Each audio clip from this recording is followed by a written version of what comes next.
Ginulat na naman ng China ang mundo sa panibagong aksyon nito matapos magkasubukan ng isang fighter jets ng China at isang helicopter ng Australia. Isang makapanindig balahibong komprontasyon ang naganap at ito ang pag-uusapan natin sa video natin ngayon. Subalit bago ang lahat, hindi lang Taiwan, Amerika, Pilipinas at India ang mga bansang nakakaaway ngayon ng bansang China, dumagdag na rin sa listahan ang bansang Australia. Ika-7 ng Mayo sa kasalukuyang taon, naganap ang panibagong panghaharas ng China sa mga bansang kapanalig ng Amerika at ang bagong nakatikim ng kanilang bagsik ay walang iba kundi ang isang helicopter ng Australia. Napilitang umiwas ang isang piloto ng Australian Air Force matapos magpakawala ng flare ang isang Chinese military jet malapit sa isang Navy helicopter na tumatakbo sa international waters malapit sa South Korea. Inilarawan naman ng Australian Department of Defense ang mga aksyon ng J-10 Chinese Air Force plane bilang napakadelikado at hindi ligtas para sa kanilang mga tauhan. Labis itong ikinagalit ng Australia. Ayon sa kanila, walang karapatan ng fighter jet na bombahan ng flare ang kanilang helicopter lalo na't hindi naman ito under military operation. Ang isinagawa raw ng China ay masasabing pag-udyok ng kaguluhan sa rehiyon. Itinanggi naman ito ng China at sinabing ang Australia ang nag-uumpisa ng gulo dahil sa panghihimasok nito sa kanilang teritoryo. Sinabi rin ng China na warning lamang ang ginawa nilang flare at gusto lamang nila itaboy ang eroplano. Hindi ito tinanggap ng Australia at sinabing pwedeng malagay sa panganib ang kanilang mga tauhan sa helicopter. Una ay kapag tinamaan ang engine nito, pwede itong bumagsak. Pangalawa, dahil sa flare ay maaaring mapinsala ang router blade ng helicopter at pwede itong masira. Nangyari ito noong Sabado.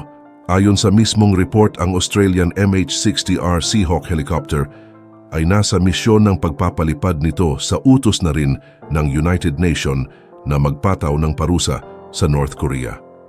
Habang tahimik na lumilipad ang Seahawk helicopter, ay mabilis na dumaan ang mga eroplanong pandigma ng China ay walang pakundangan na naghulog ng mga flare sa taas na 300 metro sa mismong harap ng helicopter. Sa kabutihang palad, wala namang nasaktan sa insidente, ngunit ikinagalit ito ng Australia dahil maaaring humantong sa pagbagsak ng helicopter kung ang mga ito ay tumama at naipasok sa makina.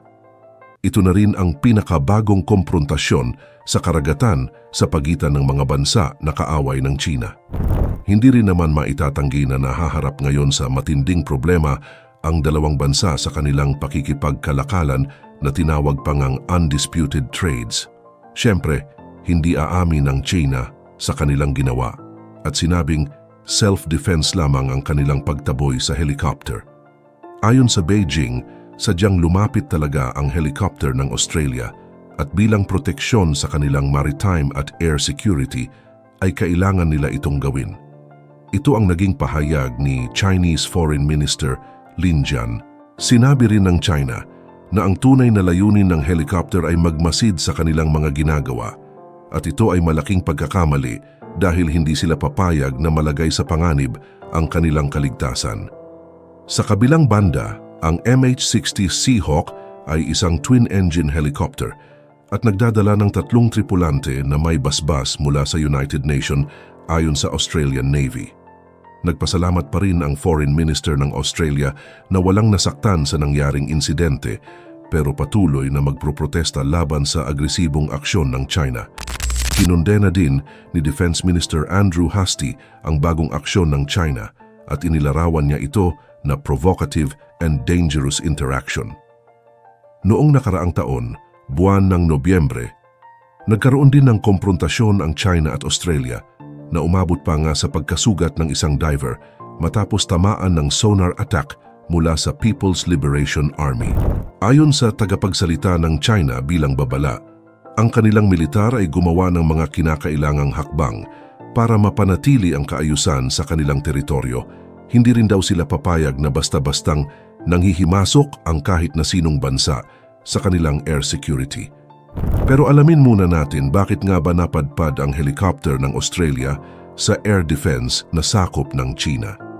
Magsimula muna tayo sa misyon ng Sea Hawk helicopter na ginamit ng Australia. Ang Australian helicopter na ito ay tumatakbo international na tubig ng Yellow Sea bilang bahagi ng Operation Argos. Ito kasi ay may basbas mula sa UN na magpataw ng parusa sa North Korea, so natural na tutulak ang helicopter papunta sa baybayin ng South Korea at iikot ito sa himpapawid na daraan sa itaas na bahagi ng norte. Subalit noong araw na iyon ay nagpapatrolya rin ang mga fighter jets ng China. Ito ang naging dahilan kung bakit nakaagaw ito ng pansin sa People's Liberation Party. Isang propesor naman na nagngangalang Donald Rothwell ang nagsabi na isang mapangahas na desisyon ang ginawa ng China nang harangin nito ang Sea Hawk helicopter ng Australia. Isa raw itong paglabag sa international law at dapat mapanagot ang China sa kanilang ginawa. Naganap ang engkwentro mga 7:30 ng gabi noong Sabado.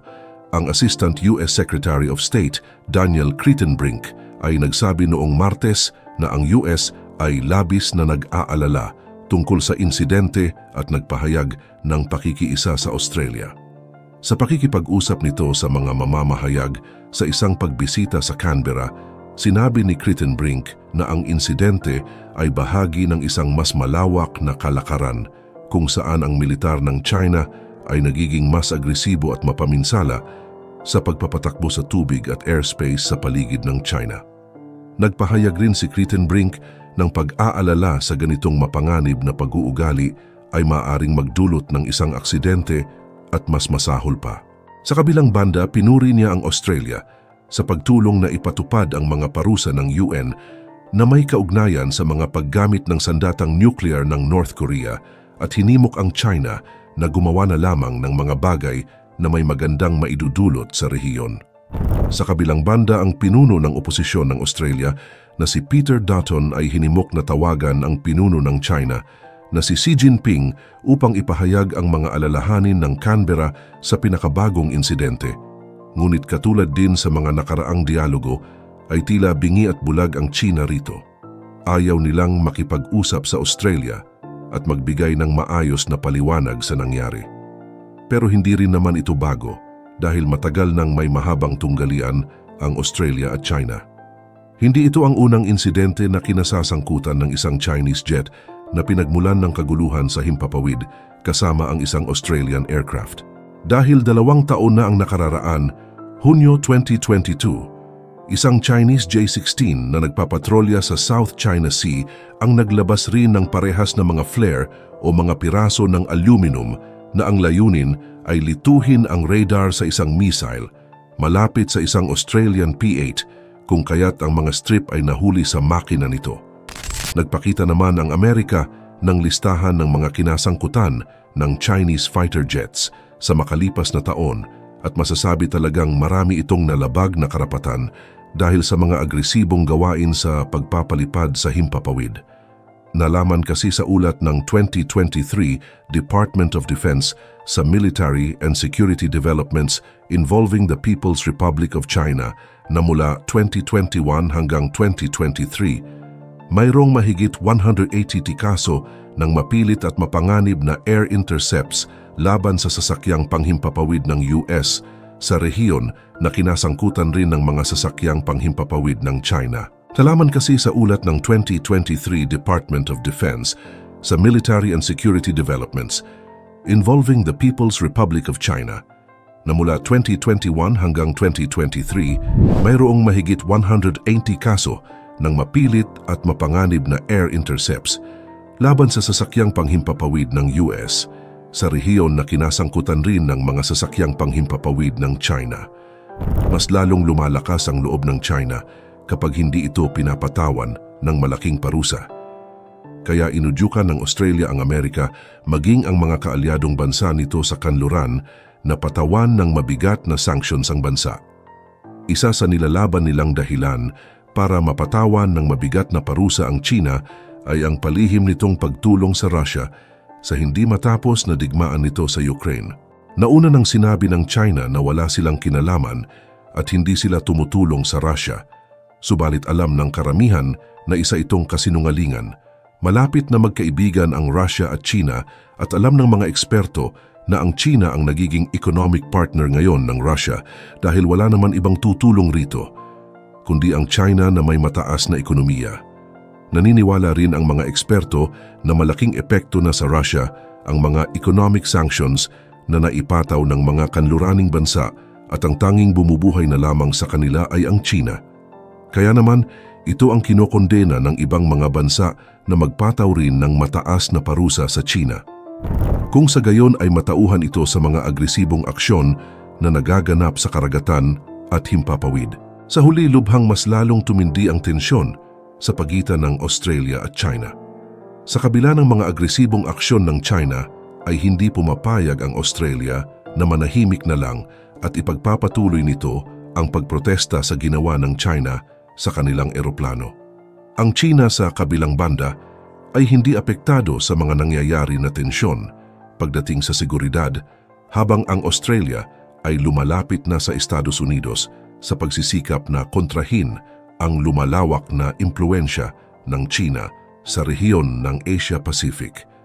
Inaasahang bibisita sa Australia si Premier Li Qiang ng China sa susunod na buwan, sabi ng Albanese. At mula rito, inaasahan nila na magkakaroon ng isang mahabang dialogo patungkol sa kanilang sigalot. Anuman ang kanilang mapag-usapan ay tiyak magiging malaking parte ito sa kinabukasan ng rehiyon.